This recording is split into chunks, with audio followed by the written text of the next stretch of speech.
Итак, это снова Илья и мой канал Антимрак. Сегодня выдалось время на работе, чтобы записать несколько своих мыслей, которые важны для меня, и, возможно, они же дадут вам стимул к собственному полезному переосмыслению некоторых аспектов вашей же жизни, либо жизни в целом. На примере некоторых аспектов моей жизни. Я бы хотел поговорить в этом видео, я бы хотел поговорить в этом видео о потребностях. Ни для кого не является секретом, что жизнь каждого человека состоит из удовлетворения потребностей, но задумывался ли кто-нибудь из вас о том, являются ли потребности, удовлетворение которых вы считаете своей повседневностью, элементом своей повседневности, действительно являются вашими, или они сформированы в вас средой. Например, никто не рождается с потребностью в алкоголе или с потребностью изменять свою внешность под некие косметические стандарты. Либо никто не рождается с потребностью в курении. Как связано с этим связь потребностей, созданных средой, и индустрии? Например, существует косметическая индустрия, производящая косметику, хотя для женщин потребность в изменении своей внешности под некие стандарты красоты посредством косметики не является врожденной, то есть жизненно необходимой. Тем не менее, они активно потребляют данные виды товаров, относящиеся к косметике. В данном случае потребность в изменении своей внешности посредством косметики создана культурной средой, потому что не нанесение косметики на лицо никак не повлияет на жизнь самой женщины. Кроме того, ощущение, которое она получит в результате наблюдения за собой после нанесения косметики. То, как она себя воспримет в данном случае, зависит от самого факта использования косметики, потому как в противном случае неиспользование ее никак не повлияло бы на восприятие самой себя, но культурная среда так или иначе через сферы своей жизнедеятельности, так скажем, такие, допустим, как кино и другие виды рекламы, формируют в женском восприятии образы того, какой должна быть женщина. Как я уже рассказывал в одном из своих видео о том, как реклама сигарет в США в 30-х годах приобщила значительную часть женщин к курению. Табачная компания Lucky Strike обратилась для создания рекламной кампании к специалисту по рекламе, к специалисту по связям с общественностью Эдварду Бернейсу с задачей приобщить через рекламу женщин к потреблению их сигарет. В рекламе использовались образы женщин, которые курили, и их курение позиционировалось как признак их свободы и независимости от мужчин. Если посмотреть на этот случай с позиции женщин, то здесь наличествует психологический фактор, то есть через рекламу курение женщиной воспринимается как некое новшество, которое создает в ее голове принципиально иной образ себя. Потребление сигарет в данной рекламе привязывалось к образу, то есть с точки зрения табачной компании, заказавшей данную рекламную кампанию, для нее создается база новых потребителей, то есть покупателей их сигарет. То есть намерение табачной компании — это в чистом виде прагматический расчет, не имеющий ничего общего с образами. Образ, создаваемый рекламой, используется всего лишь как инструмент для формирования потребностей у потребителя с целью сбыта своей продукции для заработка на этих потребителях. Но с позиции потребителей, то есть женщин, образ, создаваемый в рекламе, влияет на них через создание в их восприятии их же собственной новой идентичности. То есть женщины, то есть женского курения как признака некоего освобождения, То есть женщины в данном случае рефлекторно примеряют на себя этот образ, покупая и потребляя сигареты этой табачной компании. Образ, создаваемый рекламой, либо же каким-нибудь фильмом, допустим, может изобразить человека, не потребляющего сигареты, как неполноценного, отставшего от жизни. Несмотря на то, что непотребление сигарет никак не влияет на самоощущение человеком самого себя напрямую, реклама оказывает влияние через чувство стыда, когда человеку стыдно быть не таким, как все, и он машинально старается соответствовать большинству, покупая и потребляя сигареты. То есть для той или иной индустрии безразлично, что использовать в качестве привлечения новых потребителей к своему продукту, так как нацеленность на такое привлечение избавляет владельцев индустрии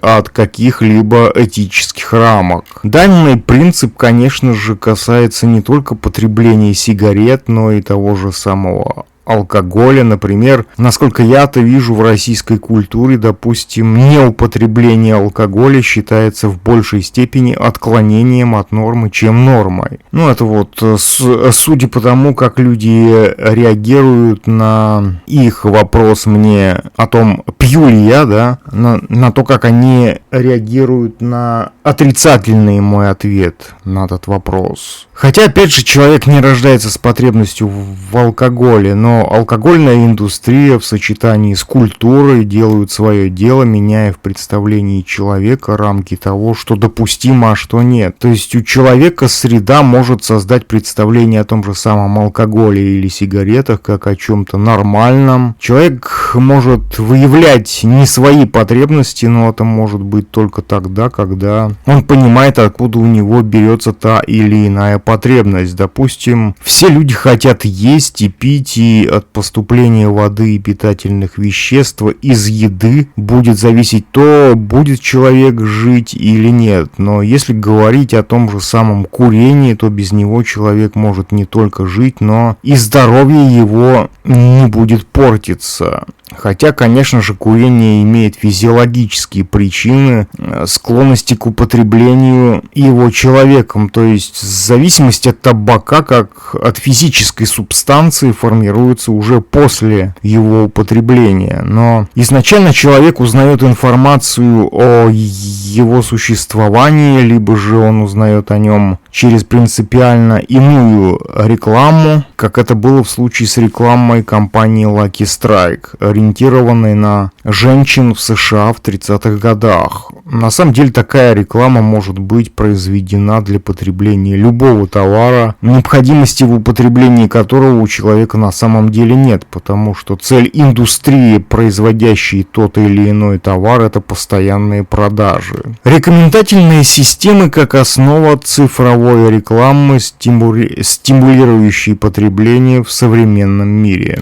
С развитием цифровых технологий рекомендательные системы образовались как следствие, они стимулируют потребление, предлагая человеку релевантную его запросам рекламу, которая не является рекламой в привычном офлайновом смысле этого слова. Сама цифровая структура интернета предполагает подачу информации в коротком формате в пределах монитора компьютера, то есть все человеческое видение, по сути, ограничивается микродвижениями зрачков в пределах вот этого монитора. Такая реклама запускает физиологические реакции, заключающиеся в машинальной тяге к новому, то есть человек видит множество товаров в пределах своего монитора своего компьютера или смартфона, что вызывает у него все больше интерес к потреблению. Твои и не твои потребности. Вообще, что можно считать твоими и не твоими потребностями? Например, каждому человеку нужны питательные вещества в виде белков, жиров и углеводов. Не существует персональных белков для Васи, для Маши и так далее, но у каждого человека есть индивидуальные качества, такие как вес, рост, возраст и их соотношение этих параметров.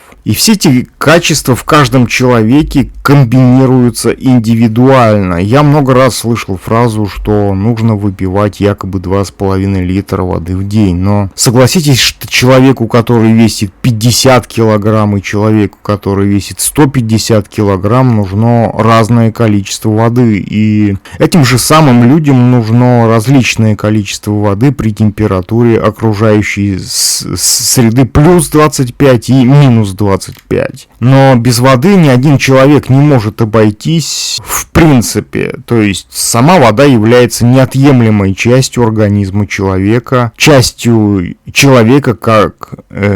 То есть сама вода является неотъемлемой частью человеческого организма, порожденного самой средой. То есть, чтобы быть живым, человеку необходимо потреблять воду, независимо от того, как он сам относится к самому факту потребления воды. То есть, в какую идейную оболочку он это употребление облачает. То есть сама система человеческого организма сигнализирует о недостатке воды в теле человека, когда ее не хватает. И тот же самый принцип работает и в случае, например, с холодом. Организм передает через систему сенсоров команду в мозг о том, когда следует предпринять меры для сохранения тепла в случае, если температура окружающей среды превышает допустимую для оптимальной работы организма норму. На фоне этих перечисленных мной потребностей человека, потребности в неких веществах, как никотин или этанол, да, коим является по сути любой алкоголь, кажутся привнесенными извне, потому что никто не рождается с потребностью в этаноле и никотине, либо же потребностью в каких-то других вредных веществах. Но есть масса социокультурных факторов, формирующих подобные потребности просто через изменение представления о допустимости употребления этих веществ. Например, я сам не употребляю алкоголь и сигареты, но я вижу, что в обществе, в котором я живу, алкоголь и сигареты являются нормой. Если, например, человек употребляет алкоголь, то первое, что влияет на это употребление, это представление о допустимости его употребления. То есть, глядя, например, на пьющих знакомых, друзей или соседей, то есть со стороны какого-нибудь человека, например, он смотрит на пьющих знакомых, друзей или соседей, и этот фактор употребления ими алкоголя может показаться неким свидетельством о безобидности этанола, да. Я употребляю слово этанол, потому что молекула этанола — это основа алкоголя, и именно этанол действует разрушающе на организм. Но мозги, обрабатываемые пропагандой массовой культуры с малых лет, внушают человеку идею о том, что это нормально, когда ребенок, допустим, смотрит новогодние фильмы, так называемые, в которых алкоголизированные дегенераты играют таких же дегенератов, у него может создаться впечатление безобидности таких сцен, потому что так называемые актеры предстают в этих фильмах в виде обаятельных персонажей. И ребенок не может воспринимать информацию критически, потому что мышление пока еще не начало работать просто в силу малого возраста. Поэтому критически важно наличие у ребенка здравомыслящих взрослых в его окружении, которые могли бы его защитить от пропаганды массовой культуры, давая ему объективные знания о воздействии на организм тех или иных веществ. Например, большие длинные полки с алкоголем в продуктовых магазинах могут создавать у человека впечатление об этом как о чем-то вполне допустимом и нормальном, как о таком же продукте питания, как, допустим, мясо или рыба. Но то, что это не запрещено, не означает, что это не вредно, хотя я понимаю, что человек, зависимый от того же самого алкоголя, да, то есть этанола, всячески оправдает это употребление.